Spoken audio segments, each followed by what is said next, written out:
am thinking about the 8,860 feet of solid rock above me, over 1.5 miles of earth. When we came down the engineering shaft 1 mile down into the earth, my ears popped 29 times. We've been crawling along these rocky tunnels and down old wooden steps just to get into the depths of this mine. Now, when I look off at the rock right here in front of me, it has this glistening, greasy, shiny look. It's a quartzite. It has gold in it. And the zone we're working in and we're looking at is only about 3 or 4 feet high, so we can never stand up. Along the working face are hundreds of black miners in the South African mine. They are working in their hard hats, underwear, and gumboots, steel-toed boots. Because it's so hot in here, they take their protective coveralls off and they throw them over in the corner because the rock temperature, when I lean against it, is up to 140 degrees Fahrenheit. The air temperature is 108 degrees. This is the South Deep Mine in the Witwatersrand Basin outside of Johannesburg, South Africa. The mine is owned by JCI, Johannesburg Consolidated Investments, and my boss, Hugo Dummett, and a friend and a guy who works here, Frank Gregory, and I are looking at the geology. Here it is rich, if you're in management. Here it is powerful, if you are in corporate. But this is the era of politics, of apartheid in South Africa. And now I'm thinking of up there in the daylight, 1.5 miles up in the daylight, someplace, Frederick Willem de Klerk is the president of South Africa. He is the last national party president in the era of apartheid. And he is negotiating with somebody. We have just found out that he's negotiating with Nelson Mandela. He wants Nelson Mandela to help him bring this country from racially segregated into a democracy. Nelson Mandela was let out of jail on Robben Island in 1990, and next year, 1994, he would be elected president 1 year from today in this mine by the first all-race elections in South Africa. But the rock is so hot. Ventilation fans force refrigerated air down here, and we turn into the very faint breeze to help cool us down. But we're looking at the rocks farther out and around to see where the interesting geology is, to understand how this mine was made. Now and then we hear poof, poof, these rock bursts deep underground. Jake de Villiers, the project geologist, just says, "Ach man, these are just rock bursts. At least they're not here." But it's so hot in these distant little tunnels in the mine. Then I hear it. And there's this explosion and rock burst! I sit up and I realize that when the rock burst, I was looking down at some rocks. The side of my face and my hands and my arms are peppered with these little glass-like slivers of quartz from the rock. There's so much pressure in the rock from the 1.5 miles of land above us that it wants to fill this open space we're in. Well, what am I doing here? So I'm sitting there pulling these slivers out of my hand, thinking, I didn't know this.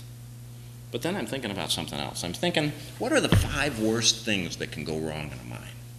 Well, a cave-in. That'd be my number 1. Think of it. The rock just coming down on you.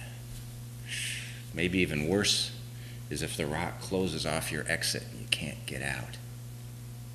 These mines have a lot of explosions and fire. That's my number 2. That's bad. That's bad. And I think flooding would be pretty bad. Yeah, I'd say flooding is number 3. Think about that a minute.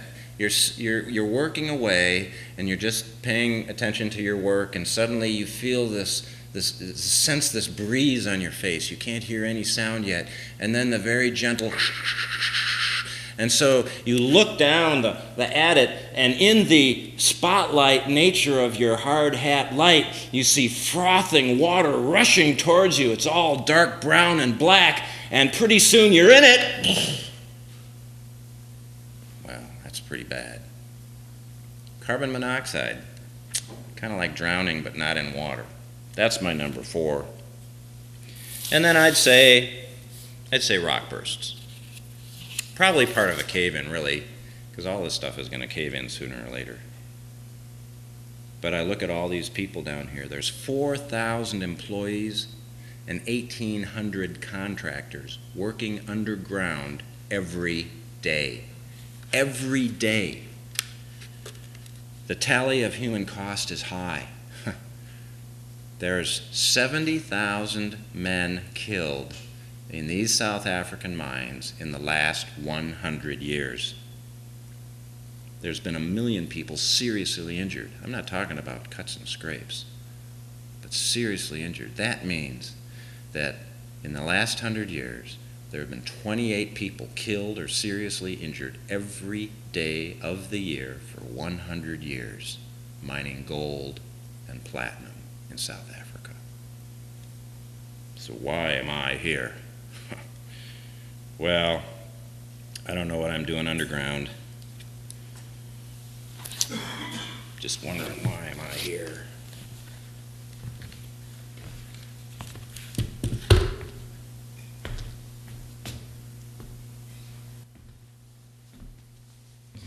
Well, college zinged by. You know how it does. I studied geology, and I got out of geology optimist, an idealist, and all this kind of stuff. I wanted to dig dinosaurs. I was going to be a paleontologist, so I get out there. I know every single dinosaur that has ever been found, and I've even found a couple, and I'm thinking, this will be a lot of fun. What a great career. People will come and visit me in the field to see the Triceratops skeleton I just found.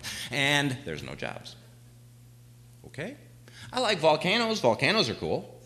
So maybe I'll work on volcanoes. I've seen a couple, they're kind of dangerous. It's like, hey, what'd you do over the weekend? Oh, I ran away from lava. That's pretty cool. No jobs. So there's this new field called environmental geology. And I thought, well, maybe I'll work in that. New field, no jobs. So I cast my resume to the winds, and it lands on the desk of a mining company. And they say, you can identify rocks. That's good enough. Come and work for us. So I go work for them, and it's a blast.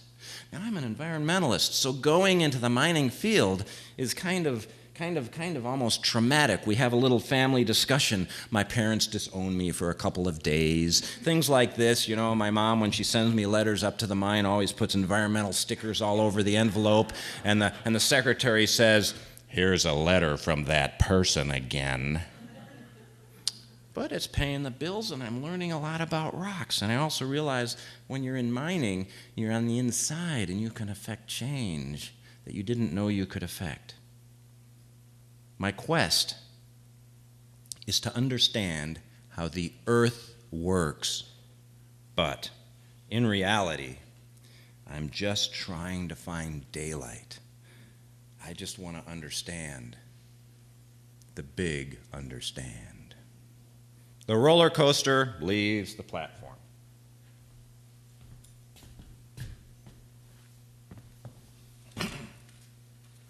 I get an office, put my hard hat on my desk, and I start receiving memos. It's business, right? Have you ever received a memo from upper management that just didn't make any sense? There's a reason for this. The language of management and human resources is different than the language most of us speak. But the good news is we've identified a translator. It's an ancient text called the Rosetta Stone. The The Rosetta Stone was discovered in 1799. It has 3 languages on it: Demotic script, hieroglyphics, and Greek. This, they say, the archaeologists, unlocked a language that was dead for 1,000 years. Now, you and I know that language was management.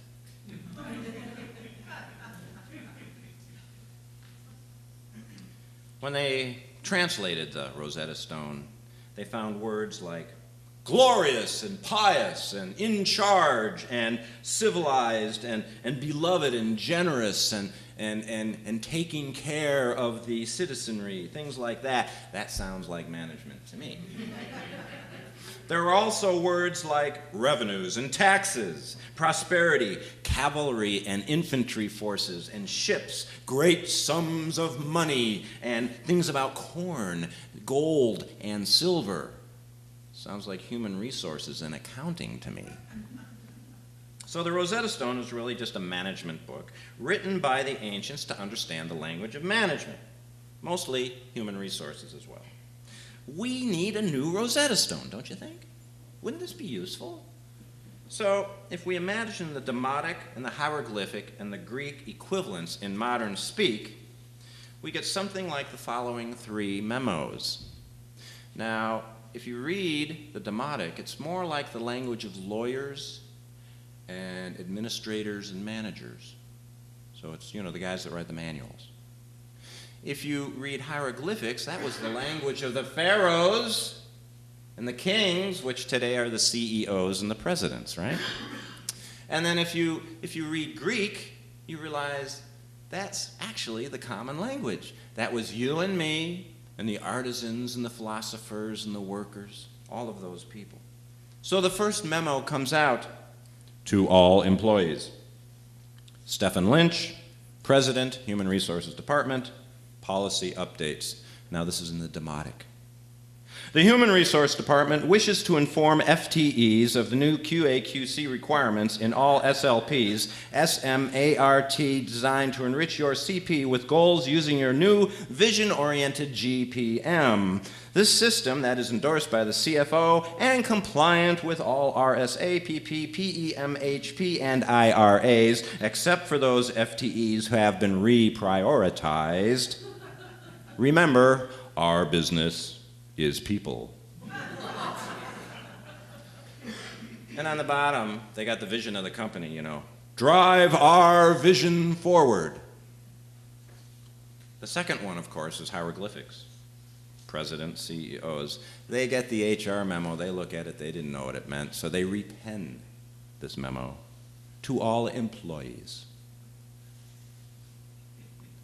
Rudy Pendleton, CFO, driving the mission forward is the subject matter. As we embark on a new fiscal year, it is important to convey to all of you how much we value the time and energy you give to fulfill our mission of greater profits and our vision to innovate and improve and build better what we already build and sell. We have scheduled some new and fun workshops to help you help us better realize our vision. We implore you to work with our skilled consultants who will help us optimize your team for our gains. It's a win-win. An invitation list will be sent to those participating staff. The good folks in human resources will make every effort to ensure that your retirement benefits remain safe and sound. Remember, our business needs people. Drive our vision forward. Well, Sydney up in processing.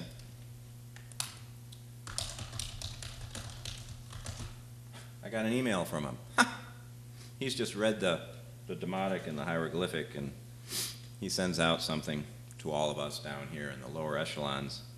This is an email to Jean, Anne, Matthew, Mandy, Shane, and Jacob from Sydney up in processing. Subject, uh-oh, heads up again. Hi guys, what's up? Just a heads up on the latest memo chatter. Did you hear we have more team building stuff to attend? But only if you're invited. Yeah, it's after hours, no overtime on this one. Someone got a vision up their backside. Oh, and there's more paperwork. And they say it's not going to affect our benefits, but you know it always does. And there's a rumor going around that some of us are going to get laid off. They're calling it team optimization. The consultant is the guy that they've hired on who wrote that leadership book they passed around last year, the guy that loves to downsize organizations. Remember, the boss says it's just business, it's not personal. Meet me at the pub after work. This requires many beers and discussions about resume preparation. Then he has drive our vision forward on the bottom, but then he's handwritten in towards the cliff.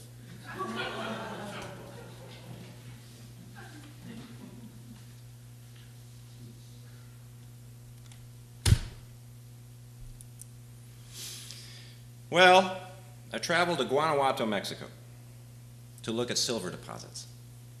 It is a dry landscape, well over 6,000 feet, and the land is peppered with cactus and Joshua trees, and it's a hot, dry pastel color of a buena vista of yellows and browns and reds and tans and things like that in these rolling hills. The town of Guanajuato is marvelous. It wraps around this huge eroded fault block mountain, and the roads just wander on down into and through town like that. There are these 2- and 3-story ancient buildings with steel-railed balconies.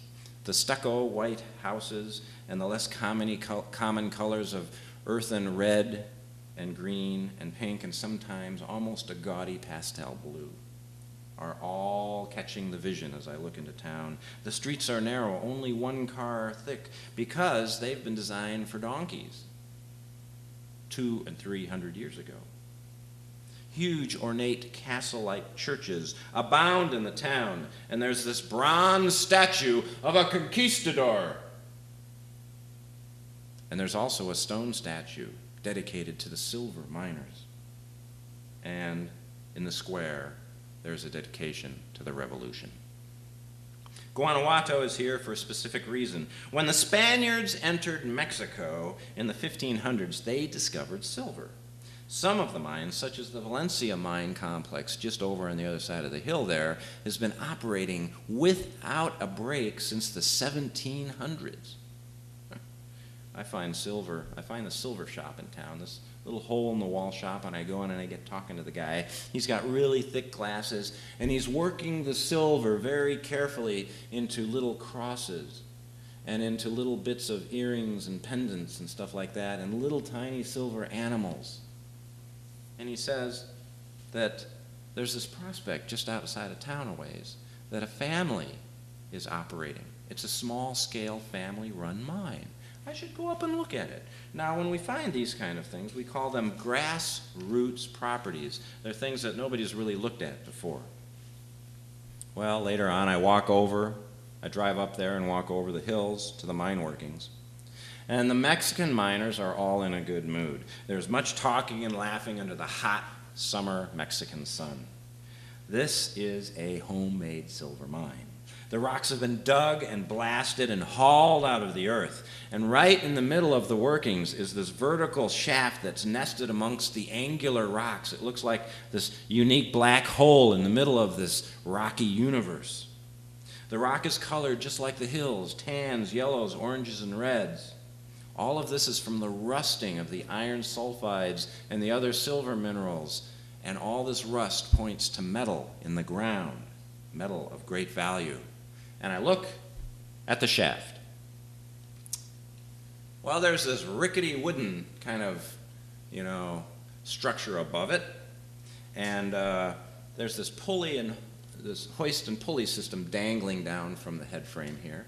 And then there's a rope that dangles down into the vertical shaft right down there. And it's tight right now. And I can see that somebody's actually coming up out of the mine.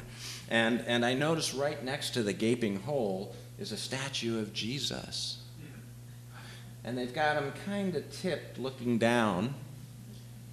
with that, friendly, loving, I hope you make it out kind of look. When the miners come out of the mine, they kiss Jesus. When they go into the mine, they tap him on the head. So I glance behind the lift mechanism now. So here's the rope coming out of the vertical shaft up to the pulley system up here. It's all made out of old, ancient, probably, conquistador vintage steel and iron, cast iron, stuff like that. And I look along the horizontal extent of the rope, as I'm looking, and I see that the rope stops at the south end of a northbound donkey.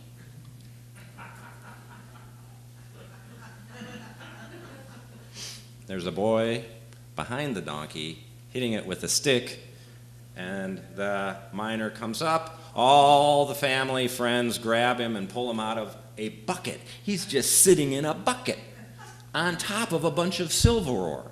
So they put this metal bucket down into the bottom, fill it with ore, and then they put a guy on top, and then the donkey hauls it out. The miner kisses Jesus, and he goes over and he pats the donkey. The donkey stands there. It's breathing heavily. It's got bits of foam around its mouth, fighting against, the 120 pounds of people and the 40 pounds of rock and bucket. And so this is truly a mom and pop operation. The matriarch side of everything is in charge of the love and the food and some of the safety things, maybe a little bit of first aid now and then when something goes wrong. And the patriarch side provides the organized labor and the intuitive goal setting of the operation. They are motivated by the fact that this silver deposit could hoist them out of poverty and give them a future never dreamed of. This is a people-oriented, goal-driven family business. Okay, amigo, you go now.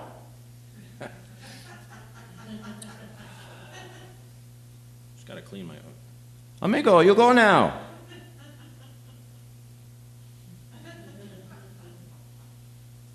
My expression is one of, do I have my will in order? Okay.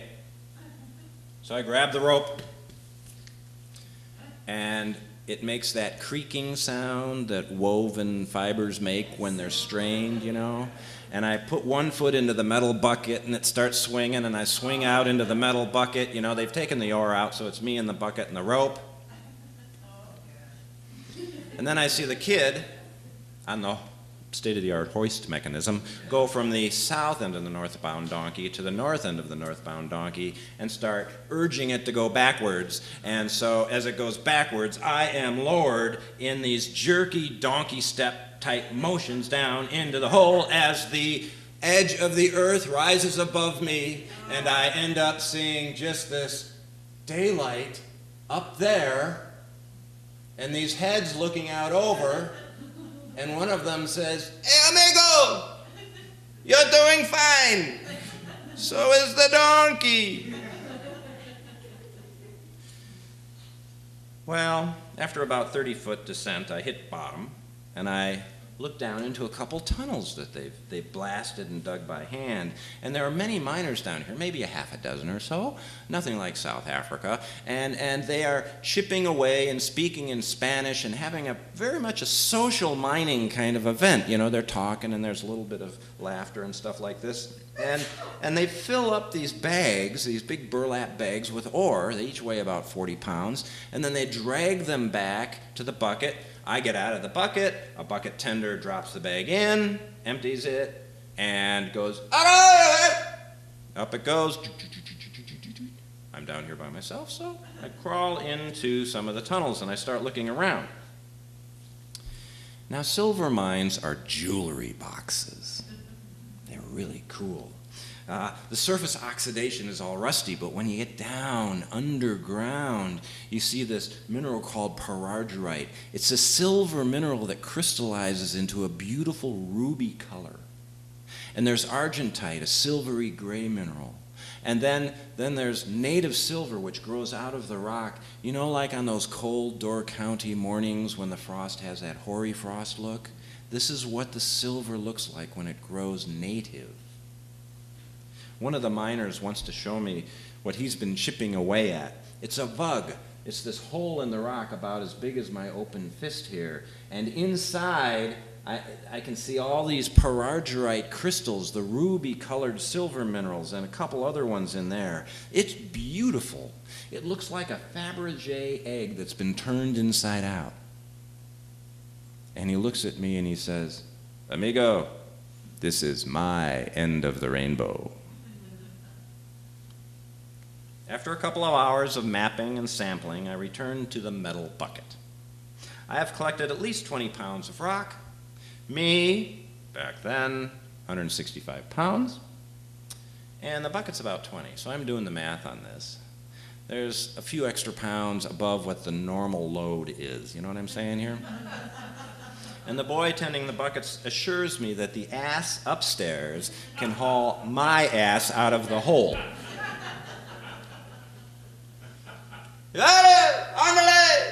I hear braying off in some remote universe distance up in the daylight. And the rope tightens and strains, you know, and I'm hanging on for dear life, and I look up towards the light, and up I go in jerky motions. It's like this birth canal experience. The earth is giving me up to daylight. I'm getting all wow about this. This is like, this is what the miners experience every day. No wonder they kiss Jesus, you know. And I'm thinking, I'm hanging onto this rope very tightly, and I get up to the top, and there is Jesus looking at me. Just before I reach daylight, I have the sense, what if the rope snaps? But then I have this other sense. What if the donkey loses its footing? Down I'm going, looking up at the daylight, and then suddenly it's blotched out by a donkey.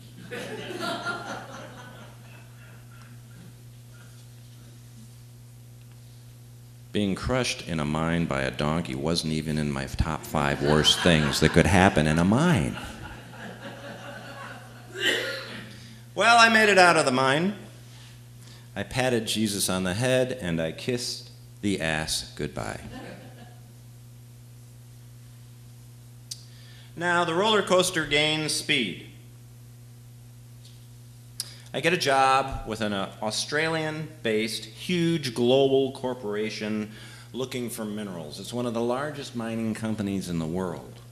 And every year, the Human Resource Department, aka HR, would send out a skills form to fill out. Like, what have you learned that year? Did you learn anything? And if you did, what is it? And then we can put it into the list of the other 50,000 employees in the company, and, you know, maybe you'll pop up and say, that guy knows how to do that. Let's get, you know, move him over there. So, hello? Hello? May I speak to Dr. Kuhns, please? Oh, it's the HR guy down in Melbourne. You know, Melbourne, Australia. How do I know? This is me. It's Dr. Kuhns. You just call me Roger. What can I do for you? Well, hello, Roger. Yes, my name is Colin, and I'm in the Melbourne office. Never would have guessed. And you realize, Roger, that human resources is a group that takes our business very seriously. You know, it's all about people. Yes, I've heard that.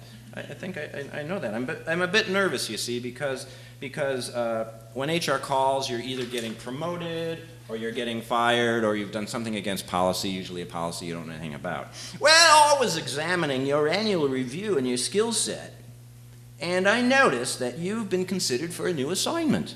But I also noticed that you've put down you speak 7 languages. I am? You didn't know? No. Oops.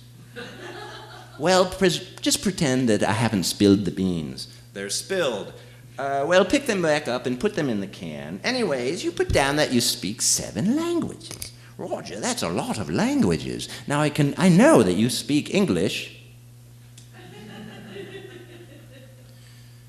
And you put down Spanish and French, and you wrote in that.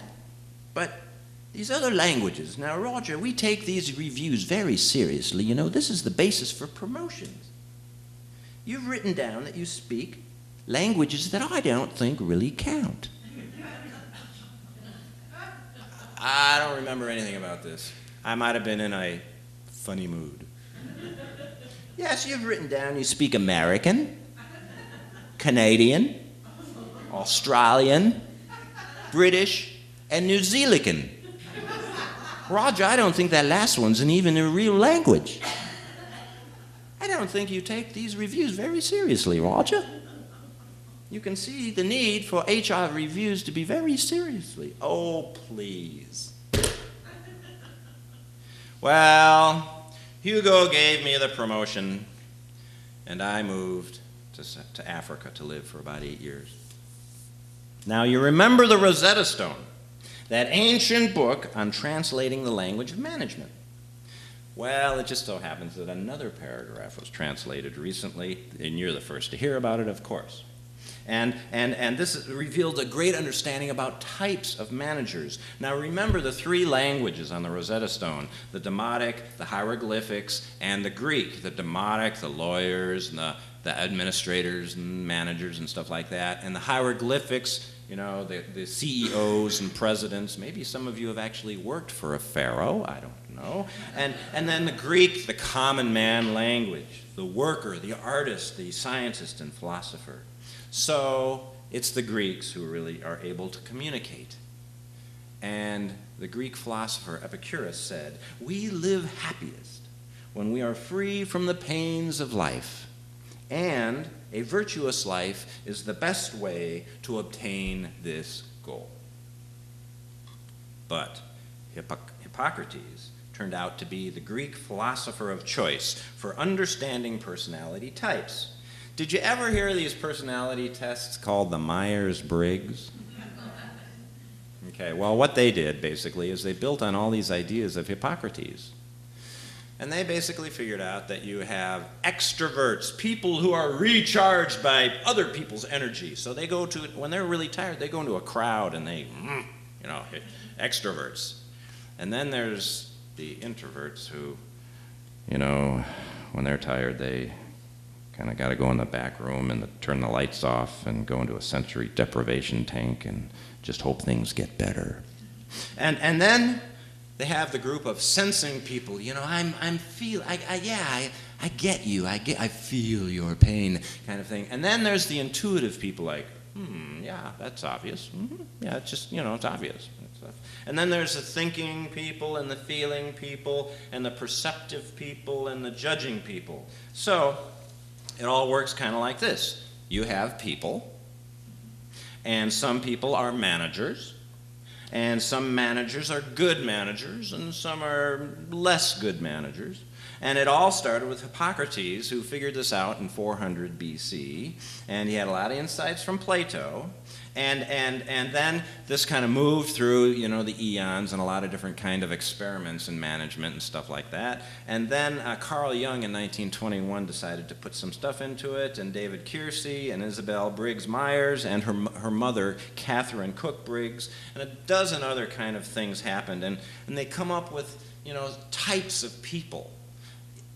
Doesn't mean you're good or bad. It's just kind of how you deal with things. And so one manager might be a Prometheus-like, rational, sensing, judging protector type. A protector. People like John D. Rockefeller and Warren Buffett. Jack Benny, believe it or not. And Mother Teresa and the Dalai Lama. Protectors. Some managers may be more like a Prometheus, like guardian, sensing, perceiving type known as creators. These include people like, you know, Jack Nicholson, Madonna, Eddie Murphy, Lucille Ball, Donald Trump, all the comedians, and Barbara Streisand, and even Steven Spielberg. Creators. And then there are the personality types that are more Apollo-like, you know, idealists, intuitive thinking people, and these fall into the intellectuals. People like Franklin D. Roosevelt. Whoopi Goldberg and Steve Martin are in this group. Al Gore, Katie Couric, and Albert Einstein. And finally, the types of the Dionysus-like artisans, intuitive feeling people called visionaries. These include Mark Twain and Bob Dylan, Margaret Mead, and John F. Kennedy. Well, this is a lot to absorb, but it boils down to what natural tendencies people use to manage or lead people, whether they are bullheaded or compassionate, controlling or team-oriented.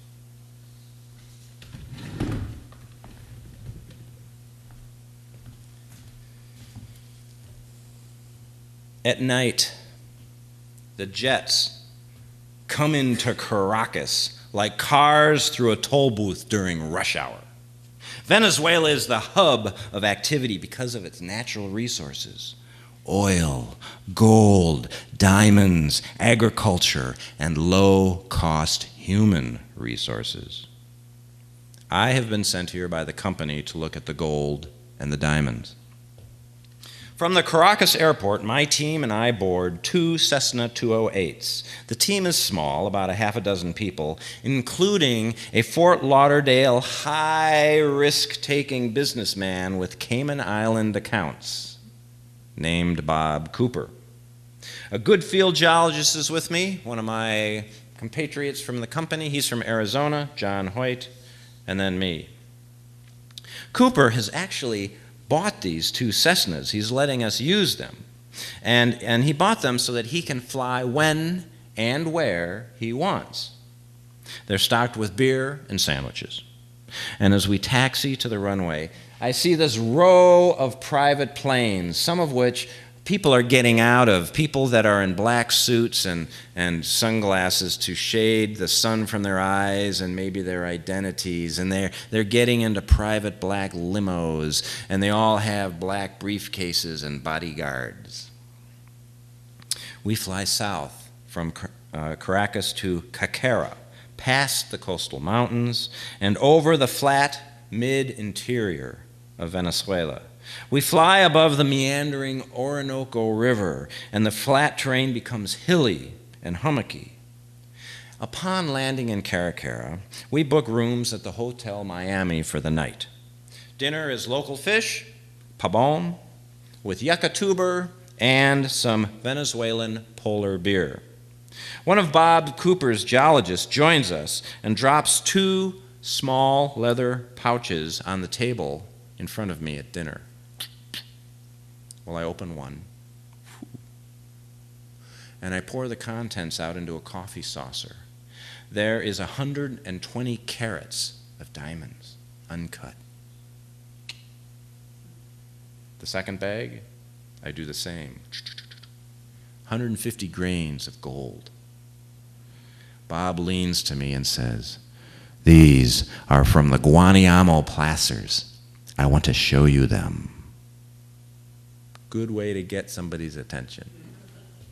In the morning, we fly further south. This time, the terrain is much more hilly and changes into true rainforest habitat. The land is hummocky green surfaces interspersed with these rounded mountains, and then these flat-topped, high-cliffed, flat plateaus called tepuis start occurring in the landscape. They rise 1,000 or 2,000 feet above the plains, and huge waterfalls pour off the top in these beautiful veil-like network of falling water. Fantastic and gorgeous. They are made out of the Roraima quartz sandstone. The Roraima quartz sandstone has gold and diamonds in and amongst cobble layers in the sandstones.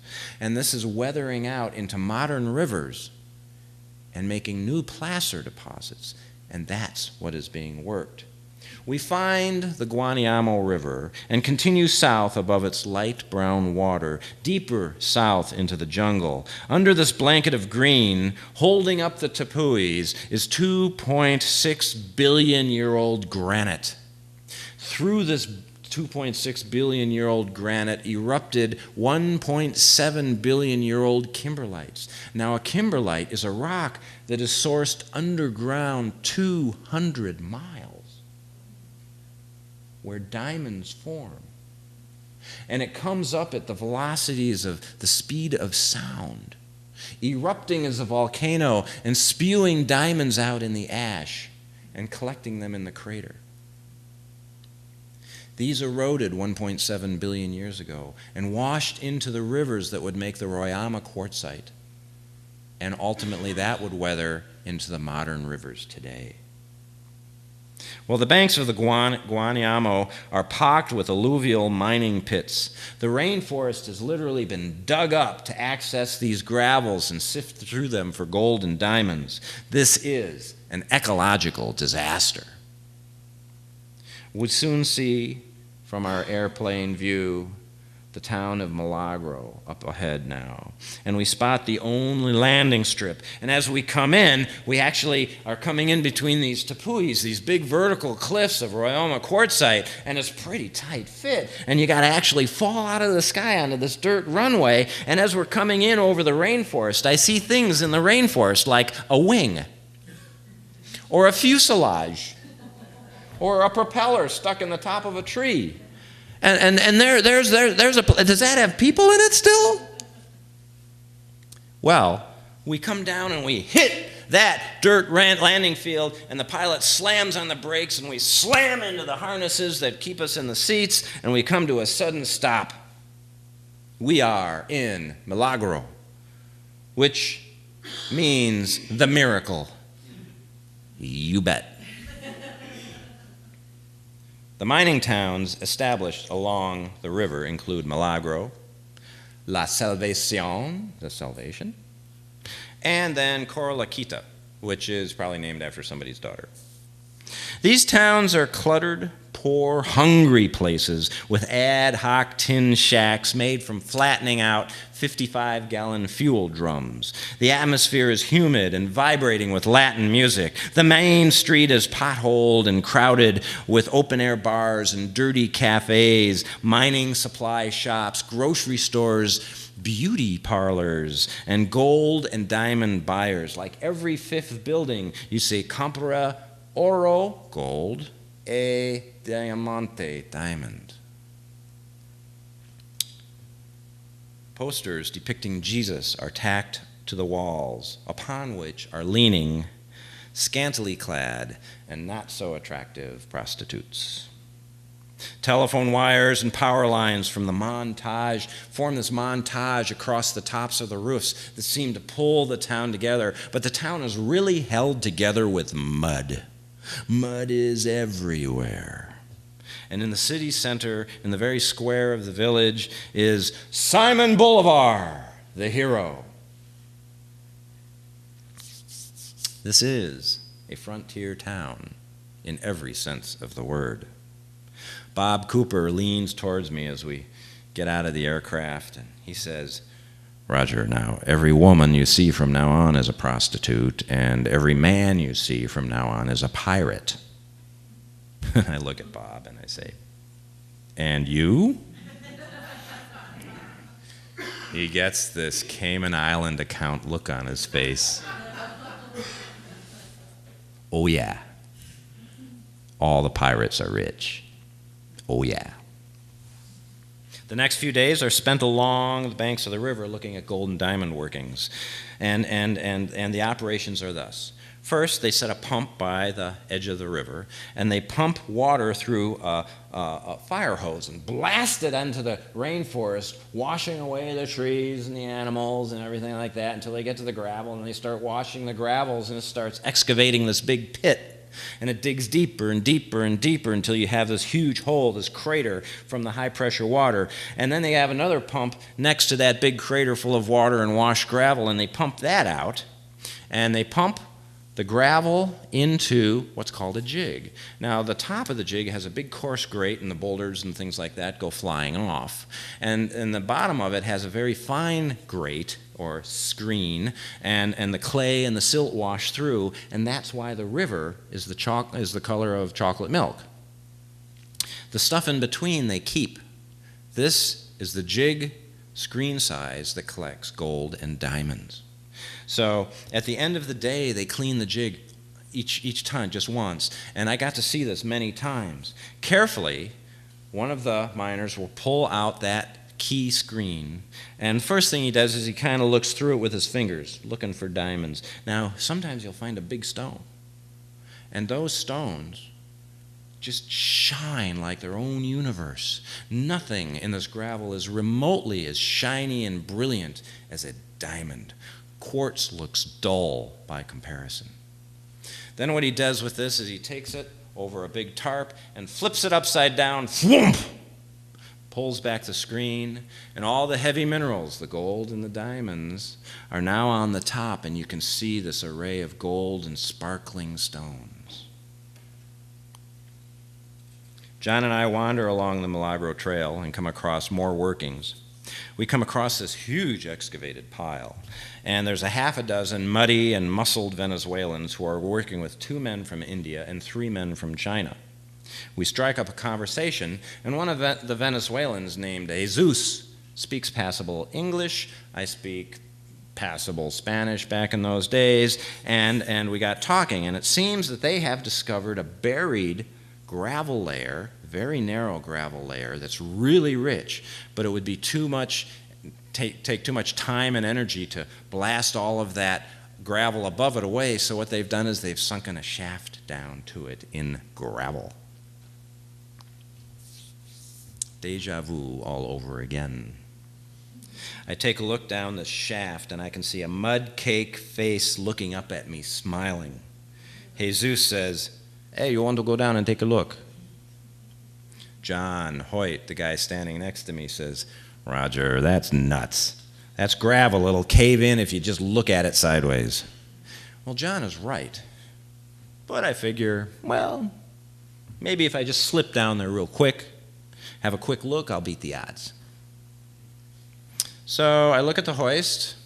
It's just a rope, kind of a rickety, this time metal head frame made out of some truck parts. And I follow the rope, and now this time it's attached to the rear axle of a truck up on blocks. If you want to come out of the mine, the guy in the cab goes in first gear. If you want to go down in the mine, you throw it in reverse. So I tell Jesus, sure, I'll go down. I wrap the rope around me, tie it off, I hang on, and Jesus says, put it into reverse, and down I go at about a half a mile an hour into the shaft. And I get down there, down to the bottom, which is only 20, 30 feet down, and there's this layer that you can crawl into that they're working in. These guys are working in a coffin. Jeez. La Salvación, Milagro, these are really good names for this part of the country. The salvation and the miracle if you want to get out of this mine alive. Well, I squeeze into one of these low areas, and I can feel the cobbles on my back, and I can hear the sprinkling of sand on my hard hat. And then I see this guy moving towards me. He can barely fit in this space, and he's pushing this bag of gravel in front of him, and he goes, hey, hey, hey, and I grab it, and I pull it out into the space and send it up the rope.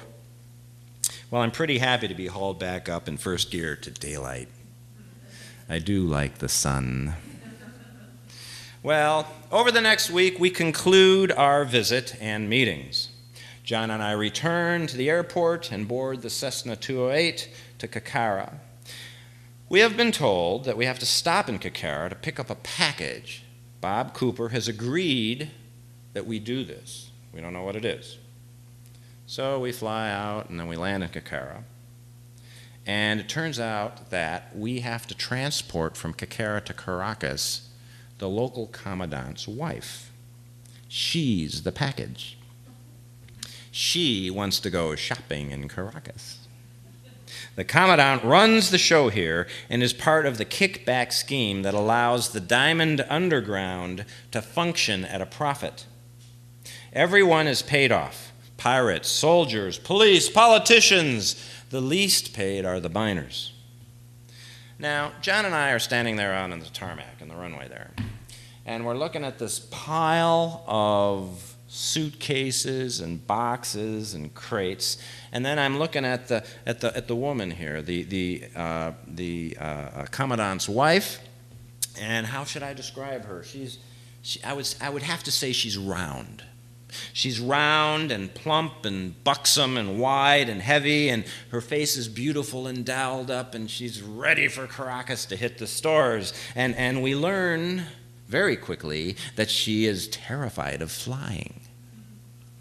Well, she's fidgeting nervously, and she's got all this baggage, and the commandant approaches us, and he looks at the baggage, he looks at the pilot, and he looks at the plane. He looks right past us.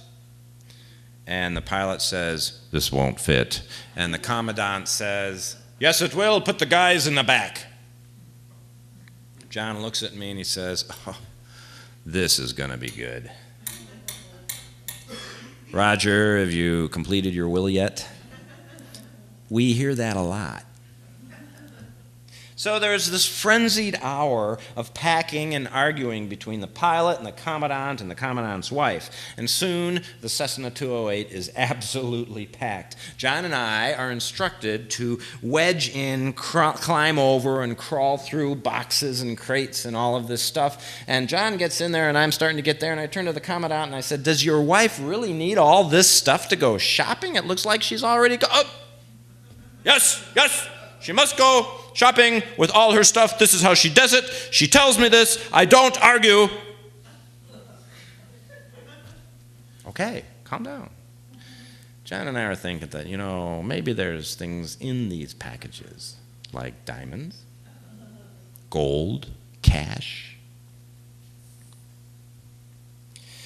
Well, doors close, taxi into the runway, pilot is sweating. We can tell the plane is too heavy. The pilot guns the engine, and the plane lurches forward, and I yell at John, "Lean forward!" And the runway is eaten up by the increasing speed of the plane. Soon the dirt runway gives way to weeds and bumps and garbage, and we're still not in the air. And the pilot is gritting his teeth, and the fat commandant's wife is screaming and crossing herself, and her boobs are bouncing up and down, and we're zooming through things and taking off pieces of vegetation. John sees this, he shakes his head, he's just focused ahead, and we're wheeling the plane into the air. We're up an inch, yes! We're up 2 inches, yes! And then 6, and the vegetation is being shredded. We're making new runway. The landing gear, I'm worried, is going to be torn off. The runway is now behind us. We're off in this field, and I can see there's nothing in front of us. And pretty soon, woof! We're off into this air, and the whole runway is dropped off into a cliff, and there's nothing below us, and we're dropping. And the pilot, yeah! And the commandant's wife, whoa! And John is, whoa! And finally he pulls back on the yoke harder, superhuman strength, and we finally start leveling off. Just at that moment, the commandant's wife with her manicured nails makes a fist and slugs the pilot in the shoulder. Oh, and I say, "Don't do that! Not good! Not good!" We level off. The pilot looks back at me and says, "Amigo, we are never doing that again." We're on our way home.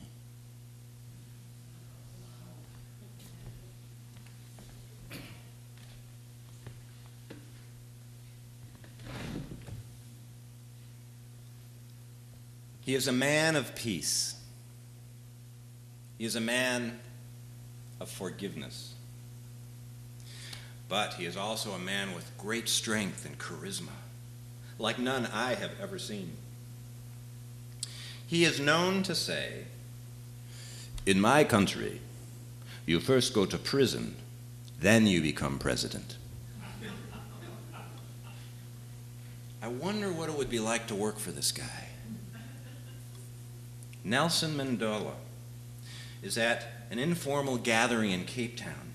I am here because of my involvement with the Southern African Economic Summits, and I've helped advise a committee regarding mining and environmental policies. There's a great need to to make environmental policies more strict and the mining laws more equitable and universal. I am at the time the general manager of Africa and the Mediterranean for one of the world's largest mining companies.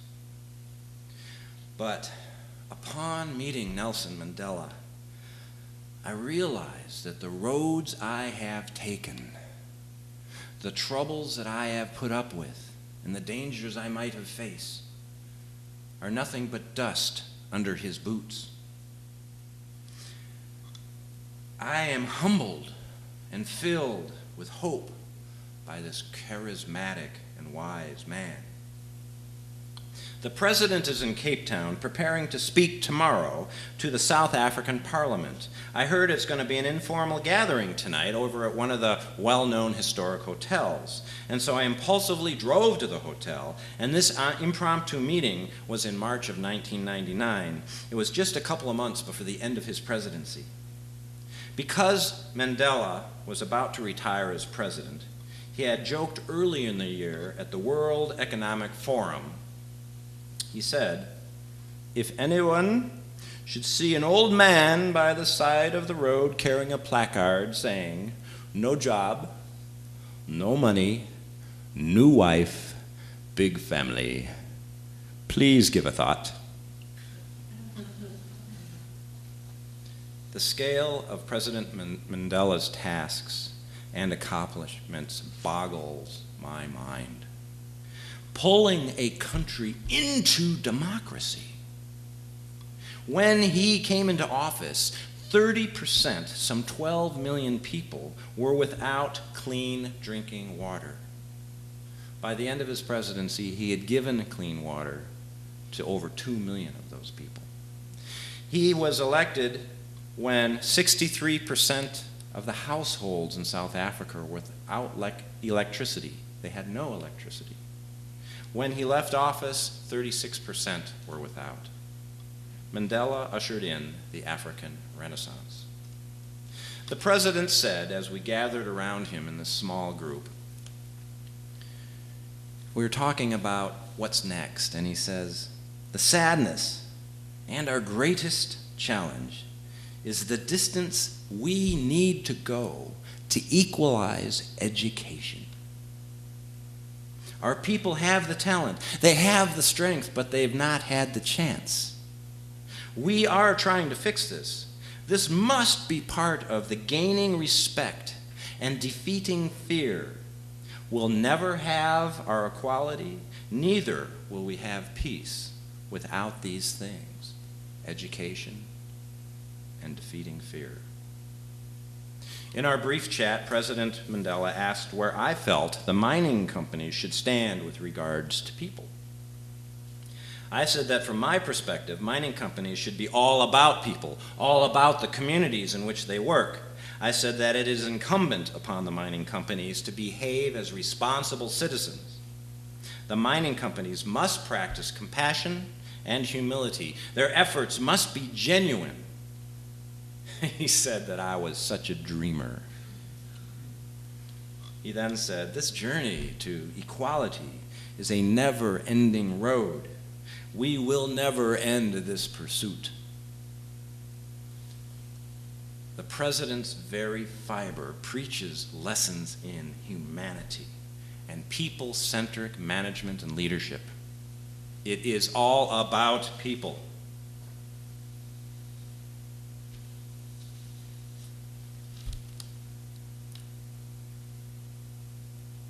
I can hear drumming off in the distance. This rhythmic, wooden, heartfelt drumming, this percussive tone, and joyous chanting of voices. I'm taking a few days off, and I visit this archaeological wonder in Zimbabwe called Great Zimbabwe. It is here that the archaeologists found the national symbol for Zimbabwe, the state bird, this black bird perched on a post. But work calls. I have to drive back to Harare. I am working with a lanky, loud, perhaps brilliant British mining engineer who lives in Johannesburg, South Africa, works in Zimbabwe, and sometimes goes home to London. His name is Steve Godden.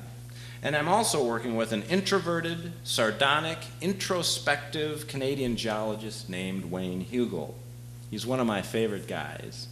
And we are here to assess a platinum and palladium deposit known as the Great Dyke of Zimbabwe, previously known as Rhodesia. Rhodesia was named for the aggressive king's agent, Cecil Rhodes, who claimed this land by standing high on a rock and saying, "I claim everything I can see from horizon to horizon in the name of the king." He didn't ask what all the people standing around looking at this guy thought of him saying this when they'd been living there for a millennium. Well, Cecil Rhodes' management style in the Myers-Briggs context is known as the field marshal style. Wayne, Steve, and I are renting a farmhouse outside the small town of Salou, west of the capital city of Harare, from a Portuguese colonial-rooted family. Andy Ferreira is the farmer's name. He grows the country's most lucrative crop, tobacco. The house is located a ways outside of Zimbabwe, and Andy is this hulking man, the solid man with rounded shoulders. He's a hard-working man, and he has this welcoming smile to those people he likes. Now, his farm has 100 native Zimbabweans working on it, and they live here full-time. They hardly ever leave. He pays them, but it is minimal. It is survival. It's just such an arrangement that will ultimately enrage the country's president, Robert Mugabe. Andy's wife, Beth, a wonderful woman, told me one day, "We didn't have apartheid." Well, we never called it that.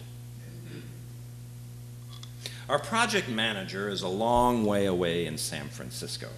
He's an old Rhodesian. He left before independence in 1980. And he's on a power trip, I would say.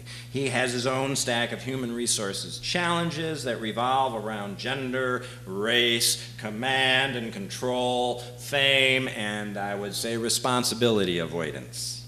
He practices management in the style that Myers-Briggs would call the field marshal personality type. Interestingly, just like Cecil Rhodes. Steve Godden, the engineer on my team, when he's a bit testy with the boss, calls him our own little Napoleon. During these days, we work on the rocks and we slowly figure out the trend, the size, and the grade and the mineability of this platinum reef. This platinum reef is a zone only about 3 feet thick. It's only as thick as those mines we saw in South Africa that you could never stand up in. The project manager, our own little Napoleon, has a way of commanding us to get things done. He'll say, "Roger, I need this done quickly, quickly." Quickly, quickly. I guess that's pretty fast.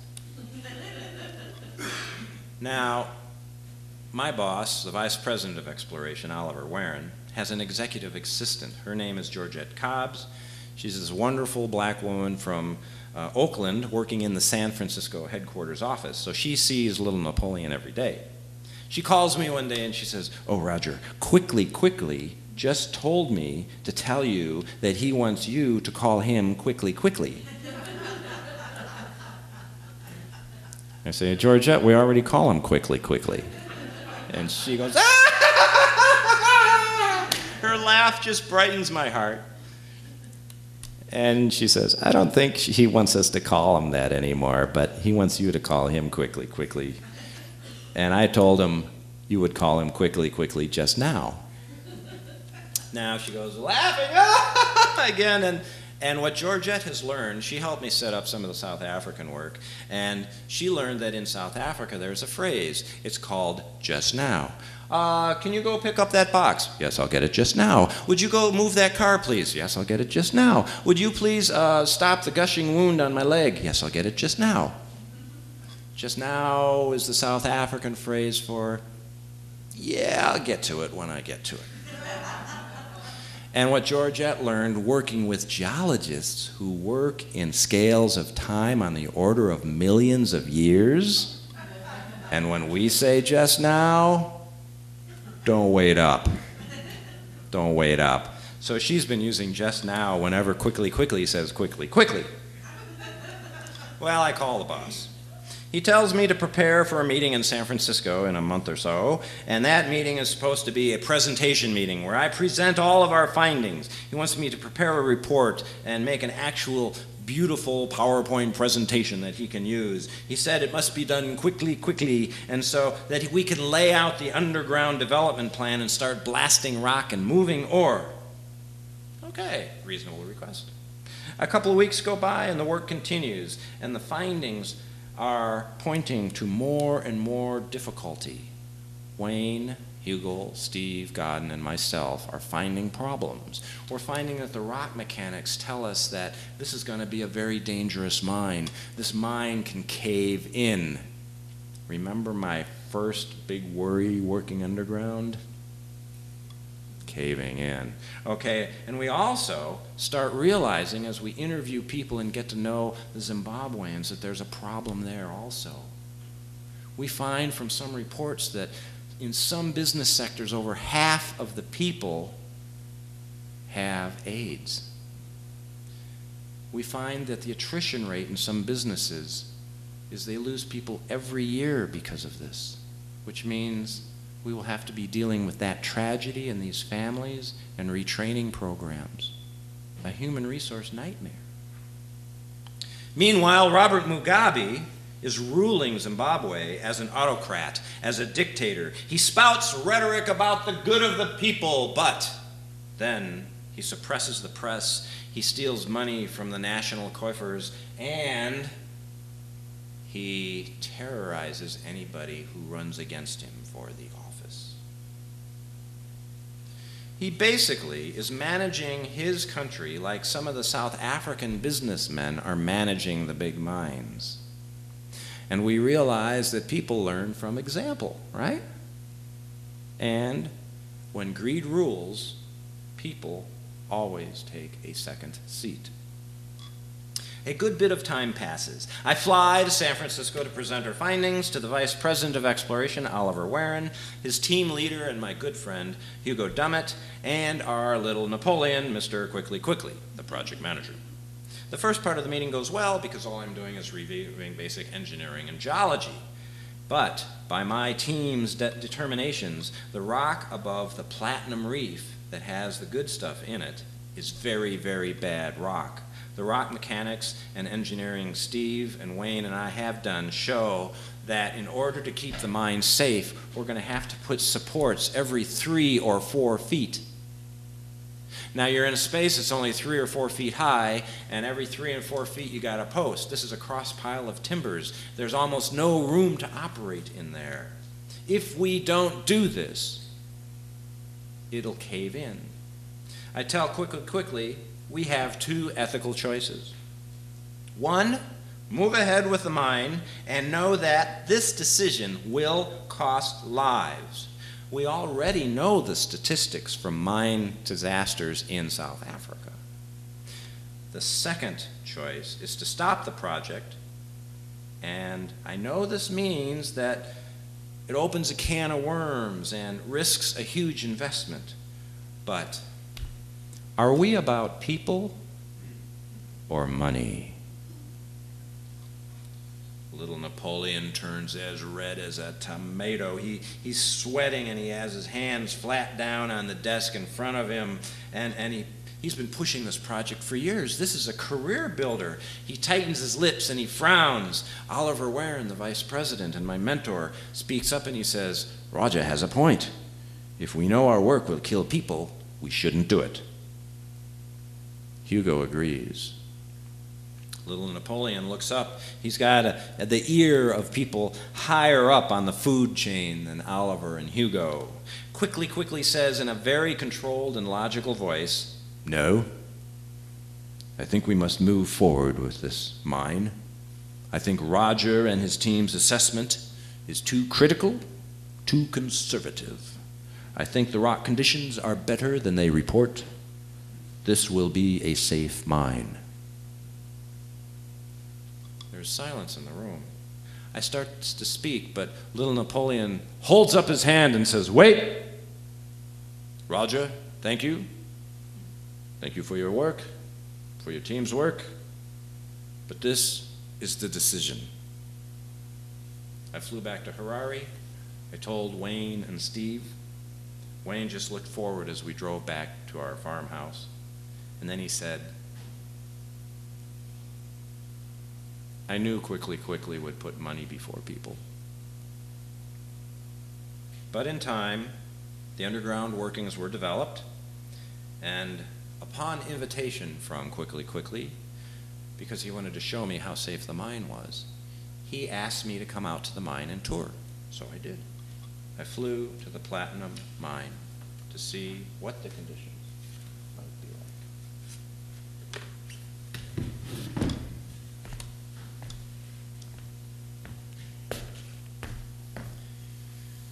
Yeah, it's only about 3 feet in here.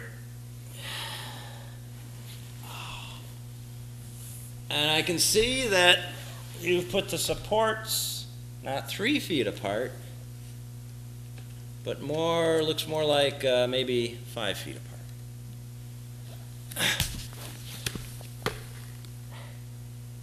We would call that block there a widowmaker. Oh, that's good. Better get out of here.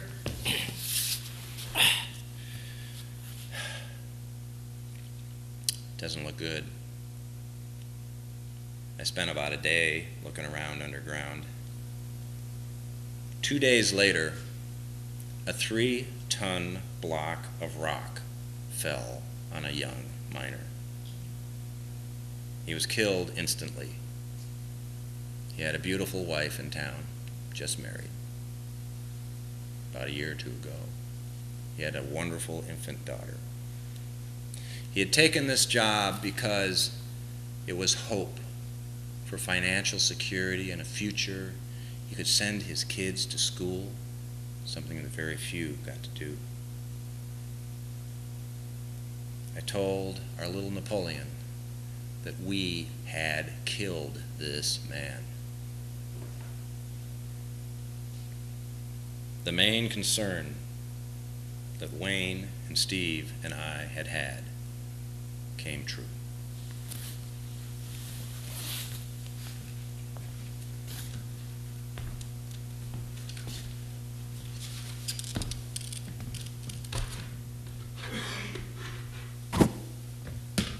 Within a year, the increasingly obdurate Zimbabwean President Robert Mugabe endorsed the withdrawal of the company from the platinum mine.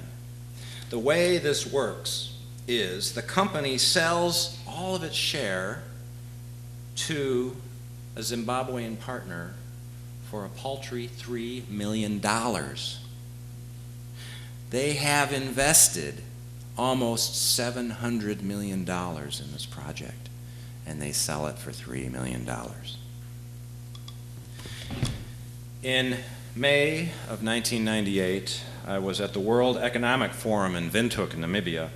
Before the session started, I was sitting at one of the round tables, and I came in first. There were empty seats. And a moment later, a group of men came in and sat in these seats, and I looked up, and in front of me is President Robert Mugabe of Zimbabwe. His lined, dark face is moist from the heat of the day, and he is wearing a traditional patterned robe and hat. And he looks at me, then he looks at my name tag, and then he notices the name of the company. Ah!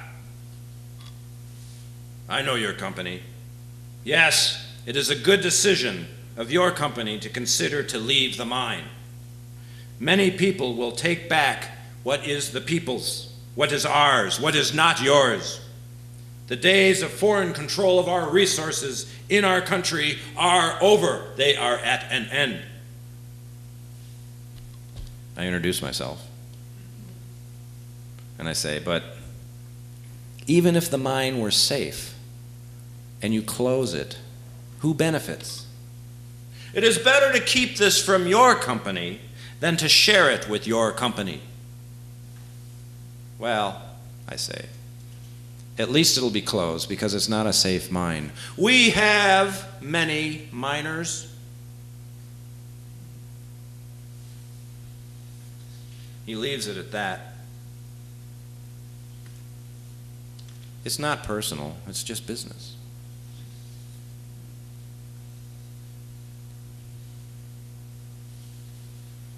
In the morning of August 24th, I am in a small room in the Carlton Hotel in downtown Joburg. Seated before me is Tenzin Gyatso. Tenzin Gyatso, better known as the Dalai Lama. We are meditating, about 20 of us. Last night he spoke at this large auditorium to hundreds and hundreds of people, and after just about everyone was gone, I found that I could not leave. About 15 or 20 of us remained in our seats. I was in about the fourth row, and he stayed on stage, and he was talking to one of his assistants, and I was just sitting there. I couldn't leave. I didn't know why. And I noticed that there were some other people that just felt the need to stay there. And the Dalai Lama looked up and saw us, and he motioned us down to the stage. And we came onto the stage, and we gathered around him. And he says to somebody, "Why are you here? Why are you still here?" The person didn't have an answer. He looks at me, and he says, "And why are you here?"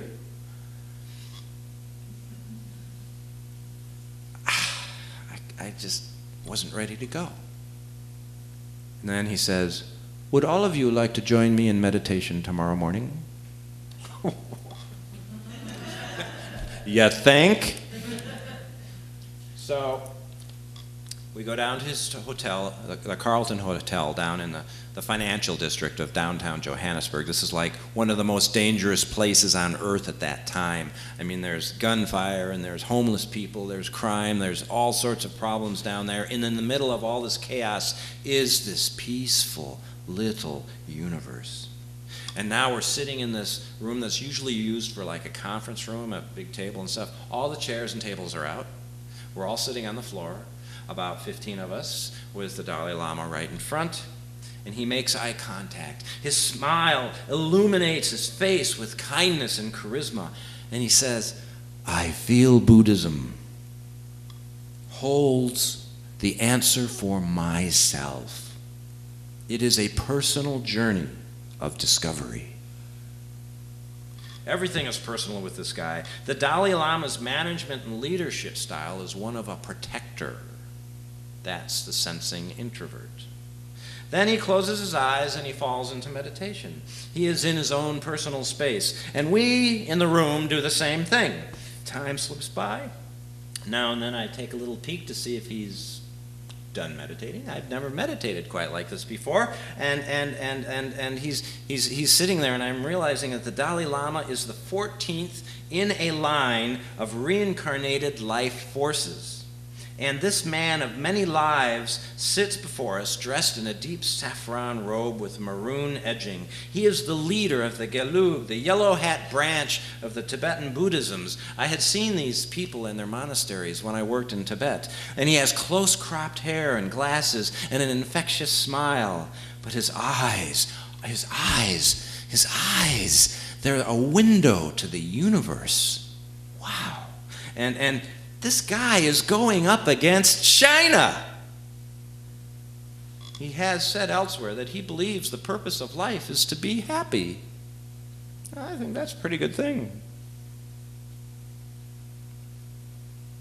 This is kind of what the old Greek philosopher Epicurus said. He said, "We live happiest when we are free of the pains of life." Happiness, happiness. And I realized that the Dalai Lama has been reading the Rosetta Stone, right? Understanding this management, but with 14 lives behind him, maybe he wrote the Rosetta Stone.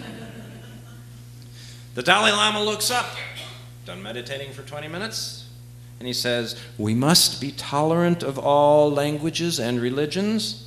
One should never change religions because the old one made them angry. Master your anger. You should study Buddhism, and if it makes sense, then research it some more. before acceptance. The acceptance of Buddhism is very involved. It is metaphysical. It is difficult. It only seems simple on the surface. He closes his eyes and meditates again. I find myself focusing on how I deal with anger. What am I angry about? I am angry about managers, the genre. I am angry with managers who treat people like commodities, like resources, like human resources. The Dalai Lama looks up after 20 minutes of meditating, and he says, I strive to find out the why of the what. It is very messy. The cause creates effect, but the effect influences the cause. He looks at all of us, strong eye contact, and then he looks right at me and he says, why are you angry? How does he do that? How does he know? He closes his eyes again and we meditate. I'm mad at business people who say, it's just business, it's not personal. I think about how I manage. In my last human resource review, I was told one of my flaws was that I spent too much time with people. One of my flaws was that I was not spending enough time making the hard business decisions, like optimizing people. I am told that I give people a second chance. The Dalai Lama likes to fix watches. He's a natural engineer. The Dalai Lama looks up and says, we cannot achieve our self-enlightenment without overcoming this enemy within, this anger. And again, he looks right at me. And then he closes his eyes and we meditate again. And how does he know this? And I go, wait, he is the spiritual ocean. He is the Bharahasita of compassion. He is the reincarnation of this line of so-named tulkas, the spiritual leaders. He is not a god. He is a reincarnated man. Whoa. I'm just some guy. And I'm thinking, why aren't more people like the Dalai Lama and Nelson Mandela when it comes to leadership and management? The lessons from these men are that it is people first, and it is never just business. The Dalai Lama looks up after meditating for another 20 minutes and says, life would be so much simpler if there were no people involved, if there were no people here. But then we wouldn't know that, would we?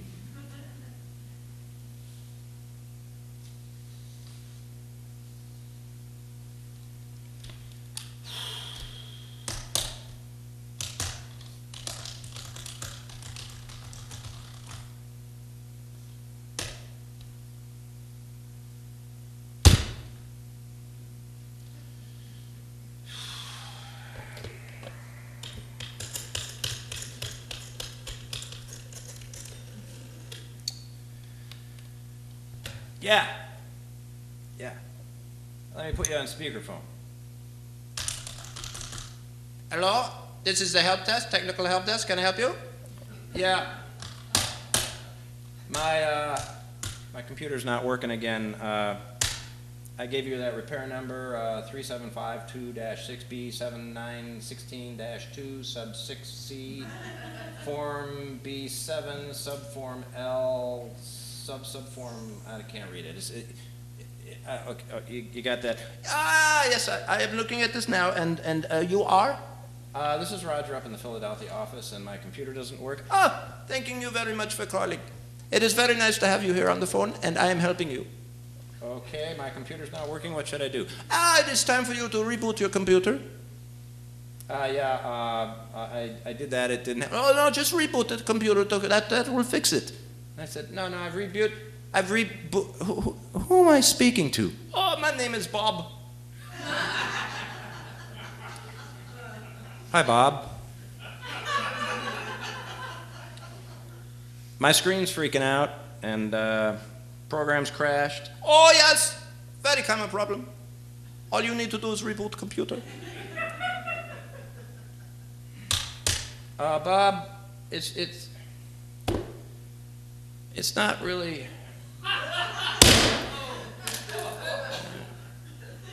It's not working, Bob.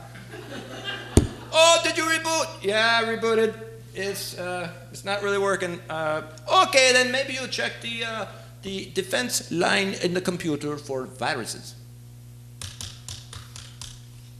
Bob, it says that the viruses, there aren't any. Everything's fine. It's all updated, current, recent, stuff like that. Oh, I'm telling you, that's very good news. Yeah. Oh, and now if you rebooted, I've rebooted again, Bob. It's still not working. oh, I am thanking you. Hey, Bob, what office are you in? Oh, I'm in the Kansas City office. The headquarters is in the Tech office. Now, I happen to know that there's tornado warnings in the Kansas City office right now, because I was watching the Weather Channel just a little earlier.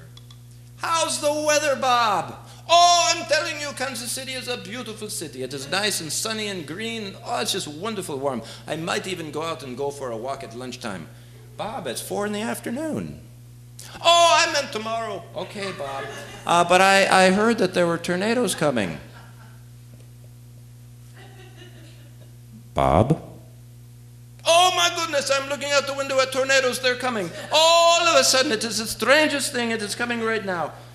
Okay, Bob.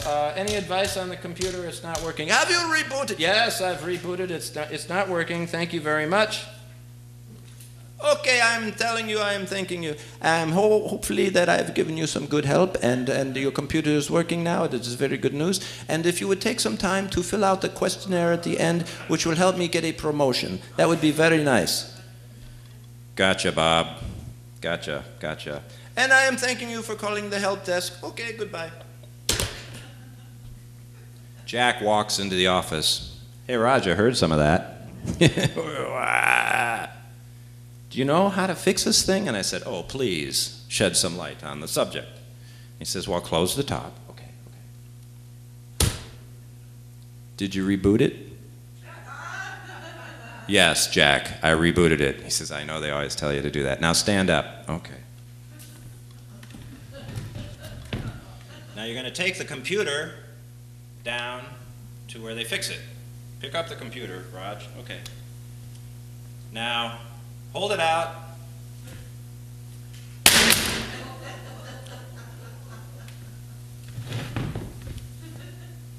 Roger, does the computer work? No, Jack, it's broken. And he says, imagine that. You need a new computer. Now you know how to fix the computers in this company. So when the next one doesn't work, all you got to do is fix it, and you'll get a new one. Well, the company has been thinking about reorganizing again. And a series of memos come out. Now, I keep a journal. I write a lot of stuff down, and I kept these memos. These are real memos. This memo, when we talk about reorganizing, that usually means somebody's going to lose their job. Memorandum to transitional managers from Nicole Coulter, Human Resources, Melbourne. Subject, we're FBC with the GTF strategy. With this latest round of transitions, our new goal is to multitask our human resources. You. HR is SSD now. We are FBC using the BMPs with the new GTF strategies and assisted by ISAP to help you help us help you. Where's my Rosetta Stone? SSD, Shared Services Department, FBC, faster, better, cheaper. Okay. It goes on. We are procedurally rationalizing the organization, all subject to provisional review. Of course, we're on it. Please send us your ideas and revisions ASAP. So I've got my Rosetta Stone out. You know, I've got that clay tablet with its scratched into stone, and I'm translating this. And now we're at a situation where there's been some layoffs, and everybody is told to multitask. What multitasking means is there's only 10% of us left to do 1,000% of the job and all of the responsibility. I get another memo, this one, to potential PLT direct reports. PLT, portfolio leadership teams. Okay, I got it. From Peter Harris, Human Resources Director, Melbourne. And the subject is reorganization. I want to inform all of you that a new message has been conveyed from corporate. Big, quick growth. No kidding. Because we need to follow this new strategy of BQG, we will be reorganizing the managers and offices again, but this time with the PLTs, portfolio leadership teams, and I realize this reorganization is happening before we could get the other reorganization into place. But we must follow the BQG strategy. The new PLTs will be headed up by the CEO, COO, CSO, CAO, CDO. Yes, we'll report to one of the PLTs in terms of BL, SALDs, and PTSs as we discussed earlier. That memo from about a month ago, Chief Strategy Officer, Strategy Advisor, Leadership Services, Payroll, yeah, business, okay. There's more. Oh, there's more. The PLT feeds into assets, which we're calling the asset football. Keep your eyes on the ball. He really says this. This is a rational model, not a reporting model. It is a departure from the old command and control style of the company. We are pushing the strategy triangle with the three corners being identified as people, process, and systems. People, process, and systems with a toll gating process from process to structure. Wait, I thought it was a non-structure thing. It was just a... Oh, never mind. And this will help with the pivotal and enabling roles and plays into our new organizational structure from the PSM. Oh, that's process systems measures. Remember to keep the 3 I's in mind as we move forward. Implementation, integrity, and institutionalization. We close half of the offices and reduce the countries we work in from 30 to 12. After the decision of what staff members got laid off and what offices would be closed from our command central in San Francisco, Hugo, my boss, just wandered off by himself. None of the managers that were all gathered in that room making these horrible decisions felt like they wanted to be around anybody. We all split up. No common dinner. No circling of the wagons. Just us all going away. The team had fragmented. The leadership had failed. And I walked through San Francisco alone. And I realized we are all so close to being homeless.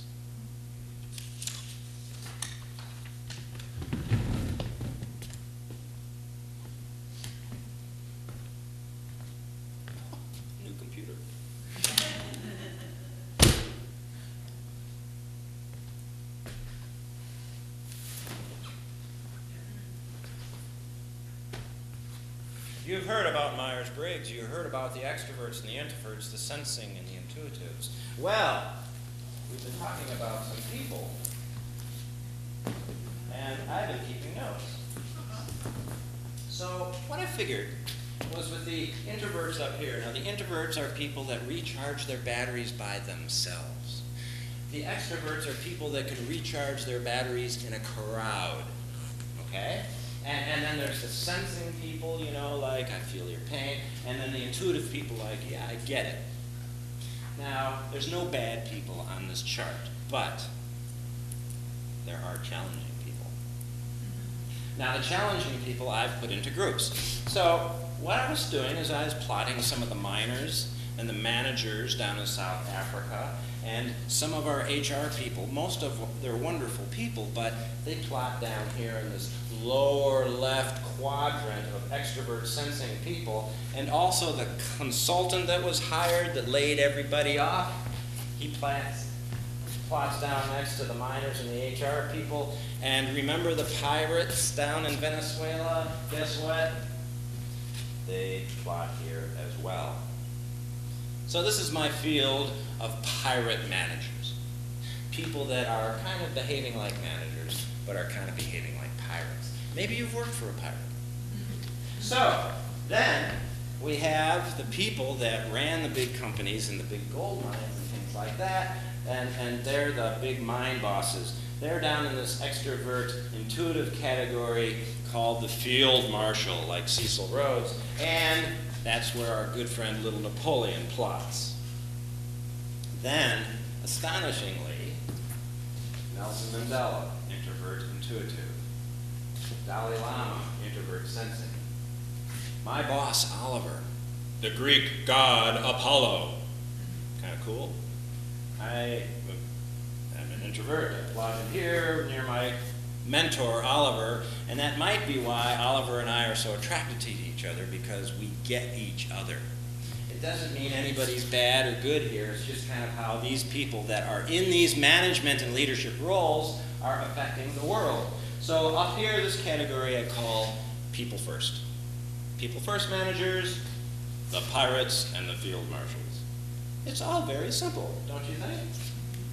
So, I get another memorandum. Comes in, 2 transitional managers from Human Resources, Melbourne. Team rationalization. This is to inform all of you that HR is now part of shared services, and we are rationalizing the organization to ensure equitable charge-ins, rapid response, and flexibility, all subject to provisional review, of course. We've enabled a system to improve our portfolio model, leading to global efficiency at economies of scale that are re-engineered, optimized, standardized to new, longer-lasting procedures, although we are still in transitional management. There's more. To ensure clear communications, we are engaging a practice of exclusive terminology, ET. One that we can call plug and play procedures, similar to the dig and deliver or command and control terminology of our business. This will enable clear communications. By early 2000, I am asked to take a job in Australia, but it would be in acquisitions. The acquisition of other mining companies. This basically means that we climb on the backs of other discoverers, take the fruits of their labors, and then lay them off. This is not what I want to do. In 1998, I traveled to 20 countries and saw my children 15% of the time. In 1999, I traveled to 25 countries and saw my children even less. It's time to come home. So I take the severance package and I return to America.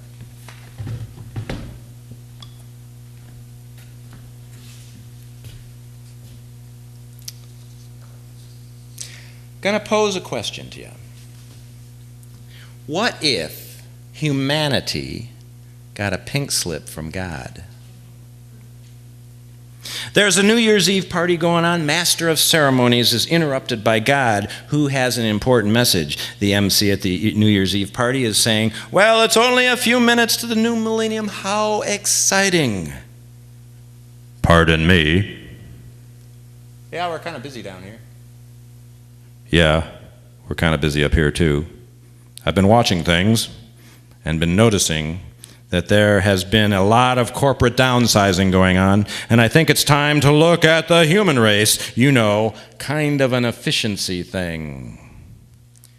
"Oh, what exactly are you saying?" "I'm saying your budget has been cut." "What budget?" "Your budget. Humanity's budget. That's it, finito, done, nada. The human race is laid off, retrenched, downsized, right-sized, optimized, whatever you want to call it. Go write a self-help book. Can't I get some kind of an extension on this thing? No. No can do, buckaroo. It's a corporate thing. I've conducted the Egon Zehnder 360 reviews. Humanity doesn't pass muster. I got an angel investor here who's really worried our cloud computing group is in trouble, and we've got our own devils and demons to muster and deal with, and we've got this majority thing going here that we're going to go with, and it's to lay off humanity. It's not personal. It's just business.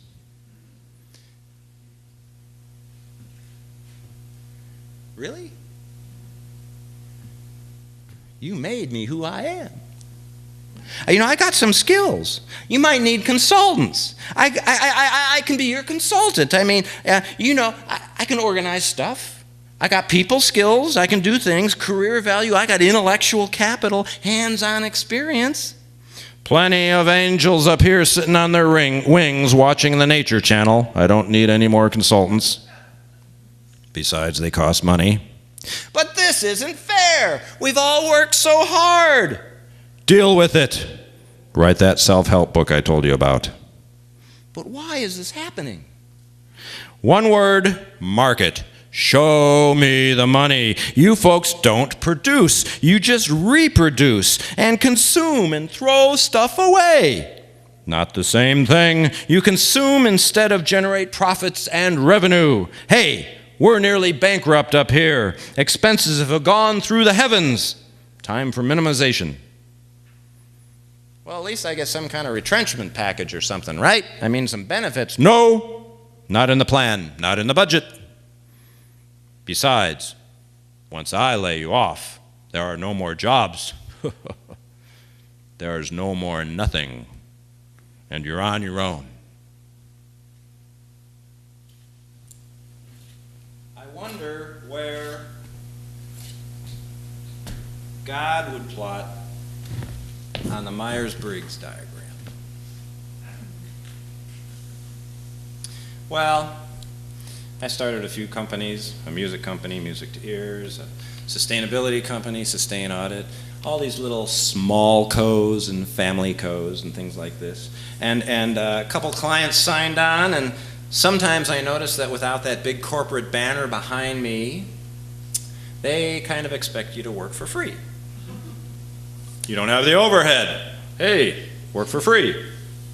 But one client is a mining company called Phoenix Mining. How poetic is that? Rising out of the ashes. Anyways, I said I'd sign on if we practice sustainability in all that we do. Now, a mine will never be sustainable. It's a limited resource. But what we can do is apply sustainability to how we manage that resource. Sustainability means that we do so by improving the community we live and work in. We do so by improving the environment, and we do so in an economically reasonable, positive way. They said yes. One of my first tasks was to map a gold property in Nevada, and no kidding, it's called the Lucky Boy. There's some underground workings that I need to map, and they were dug by unrealistically optimistic, headstrong, safety unaware, extroverting, sensing people who are also known as wild-assed prospectors. They fall into the pirate category over here, and it's within this environment that I'm going underground again. Oh, there's a little more around the middle, and there's a little less of that devil may care attitude. So I'm underground, and I can see that I came down this shaft, again, rappelling down a rope this time. I'm on the bottom. I can see some pretty good gold and silver ore lying around. The roof or the back of the adits and the tunnels that they've done are kind of like a rabbit warren, a bunch of these holes following the gold. They all look pretty bad, like they could cave in, so I'm quiet and colorful. And I get into this mode like I did when I was younger, and I start thinking about, I wonder how far down they went. So I keep working down. I walk down these old wooden ladders and crawl along these tunnels, and I finally get down to the very bottom. And I sit there in the dust and on the rocks, and I look down at the very lowest level that's probably only a few hundred feet underground. And I see the prospector's joke. The prospector that got down there last has taken a $5 poker chip from the MGM Grand Hotel in Las Vegas and placed it at the bottom. When you're working with pirates and field marshals, underground, everything is a crapshoot.